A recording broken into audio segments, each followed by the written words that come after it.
بسم اللہ الرحمن الرحیم۔ السلام علیکم۔ قانون کیا کہتا ہے کے ساتھ حاضر خدمت ہیں دوستو۔ آج گفتگو کریں گے اسلحے کا لائسنس حاصل کرنے کے لیے جو طریقہ کار ہے اس پر بات کریں گے، اور ساتھ ہی اسلحہ لائسنس لینے کے بعد جو اسلحہ لائسنس ہولڈر ہوتا ہے اس پر کیا ذمہ داریاں عائد ہوتی ہیں اس پر بھی گفتگو کریں گے۔ اسلحے کا لائسنس کیسے بنتا ہے، کیا طریقہ کار ہے، کیا اس کی ایلیجیبلٹی ہے، قابلیت ہے، کون بنا کے دیتا ہے، کیا چارجز ہیں، فیس ہیں، ان تمام پہلوؤں پر آج گفتگو کریں گے۔ لیکن اس سے قبل یہ بات کرنا آپ سے ضروری سمجھتا ہوں کہ ایک وکیل جس کا پیشہ، جس کا پروفیشن ایسا ہے کہ اسے جو قانون شکن لوگ ہوتے ہیں، جو جرائم پیشہ لوگ ہوتے ہیں، کرمنلز ہوتے ہیں، ان کے ساتھ اس کا واسطہ پڑتا ہے۔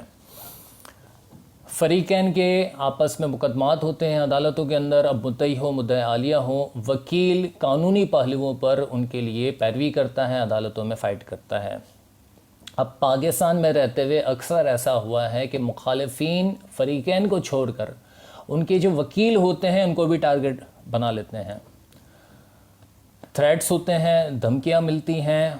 اپنی حفاظت کے لیے ایک وکیل کے لیے لازمی ہوتا ہے کہ اپنے ساتھ اسلحہ کیری کرے، لہٰذا حکومت کی جانب سے یہ پریولیج وکیلوں کو دی گئی ہے کہ وہ اپنے بار کونسل کے تھرو اگر اسلحے کے لائسنس کے لیے رجوع کرتے ہیں تو انہیں زیادہ پیچیدگیوں میں جائے بغیر بار کونسل کی ریکمنڈیشن پر اسلحے کا لائسنس ایشو کر دیا جاتا ہے۔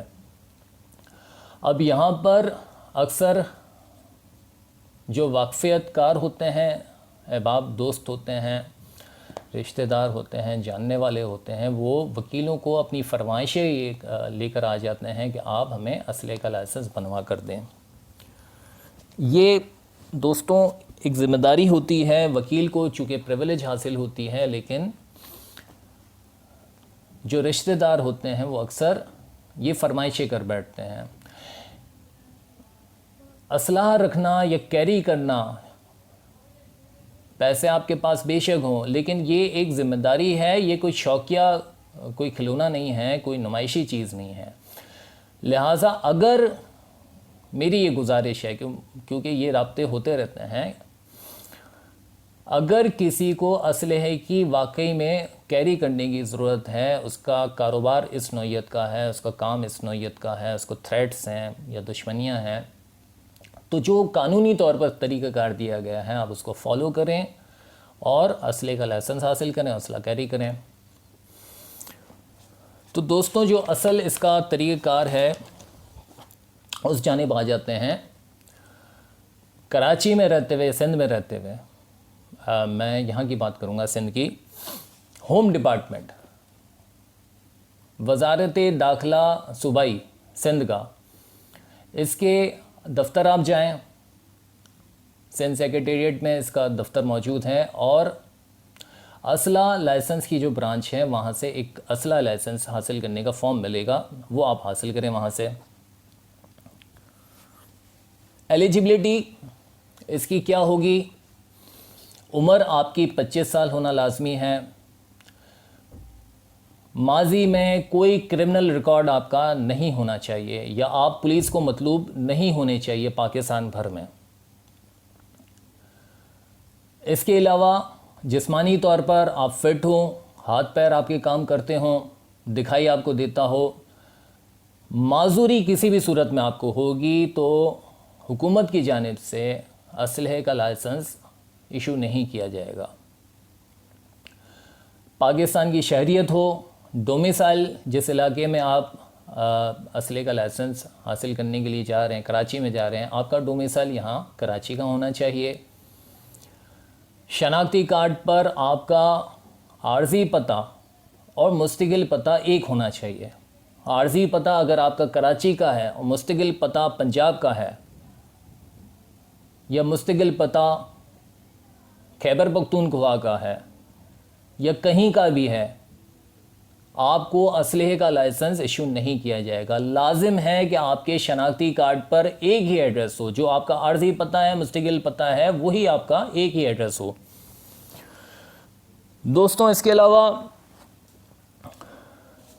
مینٹلی آپ فٹ ہوں، کوئی ذہنی نفسیاتی بیماری آپ کو نہ ہو، نہ ماضی میں رہ چکی ہو، سائیکو پیشنٹ ہو، ڈپریشن کے شکار رہ چکے ہوں ماضی کے اندر بھی، آپ کو اسلحے کا لائسنس ایشو نہیں کیا جائے گا.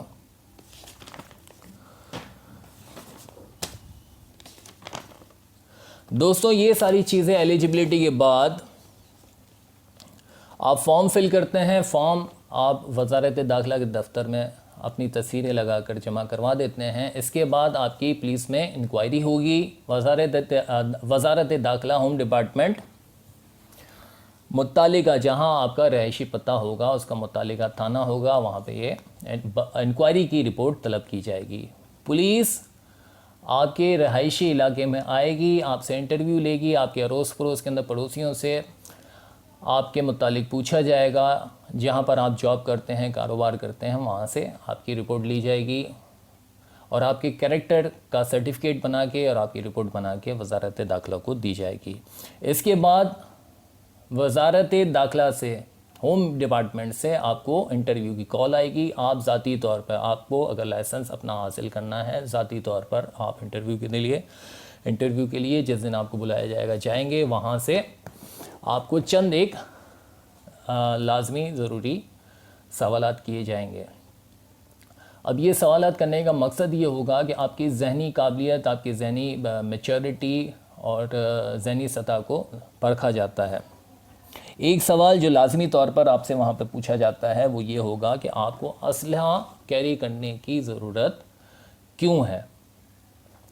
بہرحال وہ انٹرویو دینے کے بعد اگر اس انٹرویو میں آپ کامیاب ہو جاتے ہیں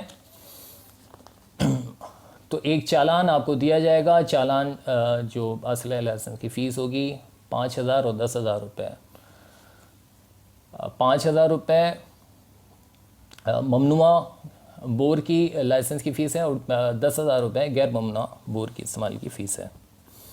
بینک میں جا کر آپ کو یہ جمع کروانے ہوں گے. اس کے بعد آپ کو اسلحے کی لائسنس ایشو کر دیا جائے گا. ہوم ڈپارٹمنٹ سے آپ کو اسلحے کا لائسنس ایشو ہونے کے بعد اب یہ بک کی صورت میں بھی مل سکتا ہے، کمپیوٹرائزڈ آپ کو کارڈ کی صورت میں بھی یہاں سے مل سکتا ہے پاکستان میں رہتے ہوئے، سندھ میں رہتے ہوئے.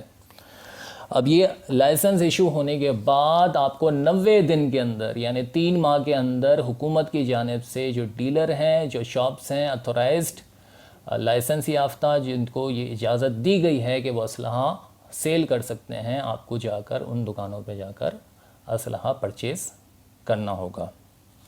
اب جو بھی اسلحہ آپ پرچیز کریں گے، شاپ کیپر جو اسلحہ فروخت کرے گا وہ اس کی 1-2 فائر یا تو پہلے سے کی ہوئی ہوتی ہے یا آپ کو ٹائم دے گا. وہ 1-2 فائر کرنے کے بعد پھر آپ کو اگلے دن یا اس کے اگلے دن یہ جو بھی آپ نے اسلحہ لیا ہوگا آپ کے حوالے کر دے گا. اسلحہ جو چلایا جاتا ہے، جو فائر کیے جاتے ہیں 2-3، اس کا ریزن یہ ہوتا ہے کہ اس کی جو کھول نکلتے ہیں، اس کی جو بلٹس نکلتے ہیں، اس کی فورنسک کی جاتی ہے، اس کی فورنسک رپورٹ بھیجی جاتی ہے. اسلحے کے ساتھ اس کی جو فورنسک کی جاتی ہے وہ ان فیوچر اگر کوئی کارروائی کی جاتی ہے، کہیں پہ کوئی واردات ہوتی ہے، کہیں پہ کوئی فائرنگ کی جاتی ہے، تو اس کے کھول سے جو پولیس اپنے تحویل میں لیتی ہے، فورنسک کرواتی ہے اور اسے ٹریس آؤٹ کروانے کے بعد یہ معلوم کیا جاتا ہے کہ یہ کس پسٹل کی بلٹ ہے، کس پسٹل سے فائر کیا گیا ہے، کس اسلحے سے یہ گولیاں چلائی گئی ہے.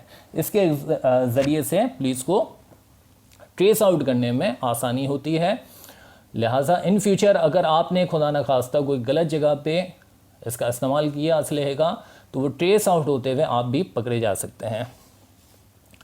فورنسک کروانے کے بعد، فورنسک تو چلیں وہ حکومت کا کام ہے، اسلحہ لینے کے بعد آپ کو دوبارہ سے ہوم ڈپارٹمنٹ جانا ہوگا. اسلحے کی جو نمبرنگ ہوتی ہے وہ اپنے نام پر پیچ کروانی ہوگی اور اس کے بعد ایک کارڈ دیا جائے گا. آپ کے کارڈ کے اوپر اس اسلحے کا نمبر بھی لکھا ہوا ہوگا. دوستوں یہ ایک سمپل سا پروسیجر ہے.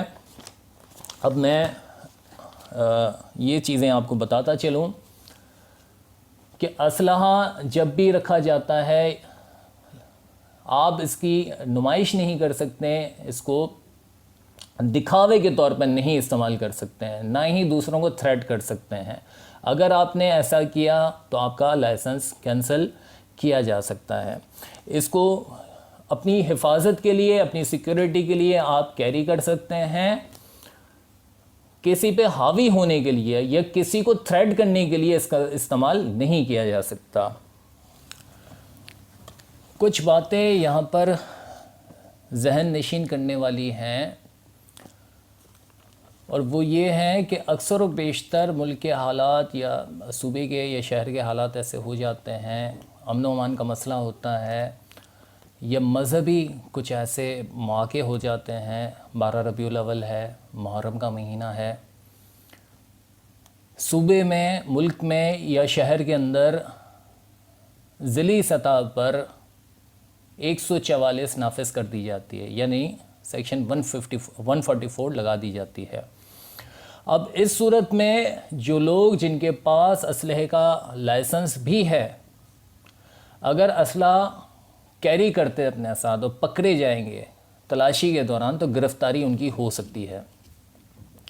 اگر شہر کے اندر 144 نافذ ہیں, آپ اسلحہ اپنے ساتھ کیری نہیں کر سکتے انٹل کہ آپ ہوم ڈپارٹمنٹ سے 144 کا پرمٹ نہ حاصل کر لیں, جو کہ 3 مہینے کے لیے دیا جاتا ہے اور مزید وہ 1 مہینے تک ایکسٹینڈ ہو جاتا ہے. اب یہ چیز اکثر لوگ بھول جاتے ہیں یا ذہن میں نہیں رہتا. 144 اکثر و بیشتر لگا دی جاتی ہے. لائسنس ہولڈر جو اسلحے کے ہوتے ہیں ان کو یہ ذہن میں ہی نہیں ہوتا کہ اگر 144 لگی ہے تو ان کو ہوم ڈپارٹمنٹ سے 144 کا پرمٹ لینا لازمی ہے. بصورت دیگر اگر تلاشی میں پکڑے گئے تو گرفتار ہو سکتے ہیں. ایک اور چیز ذہن نشین کرنے والی کہ اسلحہ آپ کے پاس ہے, اس کا لائسنس بھی آپ کے پاس ہے, لیکن وہ آپ کے بھائی کے نام کا ایشو ہوا ہے, آپ کے والد کا نام کا ایشو ہوا ہے. اکثر جو بزنس میں ایک ساتھ فیملی کے کام ہوتے ہیں, باپ بیٹا ہوتے ہیں یا بھائی ہوتے ہیں, ایک ہی دکان میں کام کر رہے ہوتے ہیں, لائسنس ایک کا ہوتا ہے, کیری دوسرا کر رہا ہوتا ہے, اس صورت میں بھی گرفتاری ہو سکتی ہے. اگر لائسنس آپ کے نام کا نہیں ہے, آپ کے بھائی کے نام کا ہے, آپ کے والد کا نام کا ہے اور آپ اس کو استعمال کر رہے ہیں, تلاشی ہوگی, اسلحہ نکلے گا, گرفتاری ہو سکتی ہے. اس کے لیے کیا صورتحال ہے کہ جب آپ فارم فل کرتے ہیں اپنے اسلحے کا لائسنس لیتے وقت تو اس میں ایک کالم وہاں پہ سیپریٹ بنا ہوا ہوتا ہے ریٹینر کا. اب آپ ریٹینر کے کالم کے اندر یا اس کے کھانے کے اندر اس شخص کا نام, چاہے وہ آپ کا والد ہے, آپ کا بیٹا ہے, آپ کا بھائی ہے یا آپ کا ملازم ہے, اس کے کوائف لکھنا لازمی ہے. اگر یہ کوائف آپ نے لکھے ہوں گے تو وہ شخص بھی آپ کے ساتھ, وہ شخص بھی یہ حقوق رکھے گا کہ اس اسلحے کو کیری کر سکتا ہے, بصورت دیگر گرفتاری ہو سکتی ہے. دوستوں امید کرتا ہوں آج کی ویڈیو آپ کو سمجھ آ گئی ہوگی. انشاءاللہ تعالی اگلی ویڈیو میں پھر ملاقات کریں گے, تب تک کے لیے اللہ حافظ.